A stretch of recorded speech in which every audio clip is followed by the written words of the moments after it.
हम आपके लिए आज एक स्टार्टर लाए हैं, ड्यूअल स्टार्टर। वो किस लिए यूज़ किया जाता है उसके बारे में हम बताएंगे। हमारा एक नया स्टार्टर है, उसके बारे में हम बताएंगे। ये LNT का स्टार्टर लेके आए हैं हम। इसकी वायरिंग किस तरह, ये होल्ड किस तरह होता है, इसकी वायरिंग, और ये 3 फेस होता है। मैं आपको दिखा देता हूँ।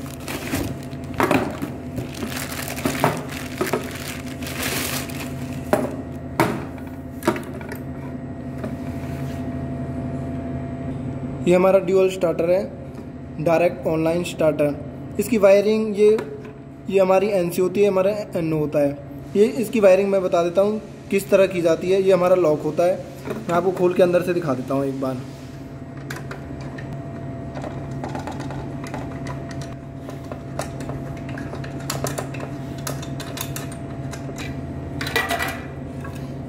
ये हमारा स्टार्टर है, 35 एम्पियर का है। ये हमारा मेन्यू कार्ड मिल जाता है कि ये आप अगर वायरिंग देखना चाहते हो, डबल स्टार्टर का डायग्राम देखना चाहते हो किस तरह होता है। और ये हमारा इस तरह होता है। अब ये काम किस तरह किया जाता है, ये हमारी एक रिले सेट करने के लिए कितने एम्पियर पे आपको ट्रिप करना है। 6 एम्पियर से ज़्यादा ना ले, 8 एम्पियर तक की आप मतलब मोटर ज़्यादा लोड ना ले, 10 एम्पियर तक का ज़्यादा लोड ना ले, मैक्सिमम 35 एम्पियर तक का है इसमें।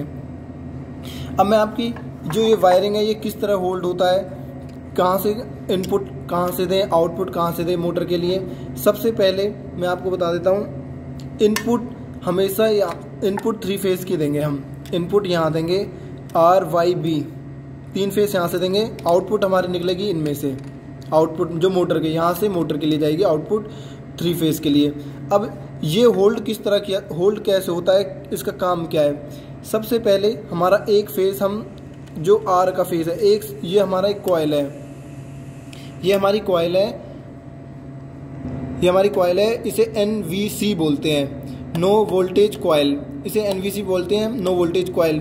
ये हमारी लिखी होती है, ये 220 में भी ऑपरेट करती है, 440 में भी ऑपरेट करती है ये वाली कॉइल हमारी। अब हम इसमें स्टार्टर में तो हम न्यूट्रल देते नहीं, तो हम 220 में से कॉइल को ऑन करते हैं। हमारे जब हम तीनों फेस आते हैं तो एक फेस हम डायरेक्ट ले लेते हैं। ये देखो हमारा एक फेस डायरेक्ट आता है, एक कॉइल पे यहाँ से चला गया।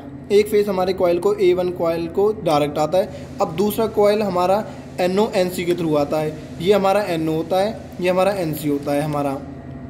अब हमारा जब यहाँ से डायरेक्ट फेस आएगा, ये NO पे हो गया, NO पे यहाँ तक आ गया। अब ये वाला NO जब हम पुश बटन दबाते हैं, ये हमारे पुश बटन होते हैं, जब हम पुश बटन दबाते हैं तो हमारा NO NC बन जाता है। तो NO जब हम पुश बटन दबाते हैं तो हमारा इस वाले पे निकलने के बाद यहाँ से निकल के सप्लाई, ये हमारा NC होता है। यहाँ NC डायरेक्ट होती है, NC से निकल के हुए डायरेक्ट आ जाता है NO दबाने, पुश बटन दबाने के बाद। और अब अगर हमारा ये वाला ब्लू वायर देखो, ये वाला, ये क्यों है, लग्जरी सप्लाई है कि अगर ये नहीं लगाएंगे तो हमारा ये होल्ड नहीं होगा। अगर ये सप्लाई हमारा NO से नहीं लगाएंगे तो ये हमारी होल्ड नहीं होगी। ये हमारा होल्ड करने में सहायता देता है, जिससे ये होल्ड हो जाए। अगर ये वायर नहीं होगा तो आप जब NO दबाओगे तब तक ही मोटर चलेगी, उसके बाद नहीं चलेगी। ऑक्सिलरी सप्लाई बोलते हैं इसे, ऑक्सिलरी सप्लाई।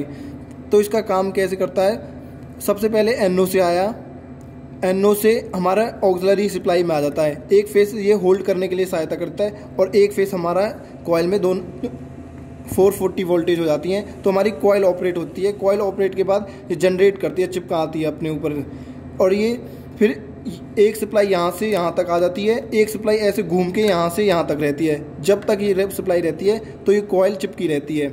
इस तरह हमारा स्टार्टर होल्ड होता है। Thank you for watching.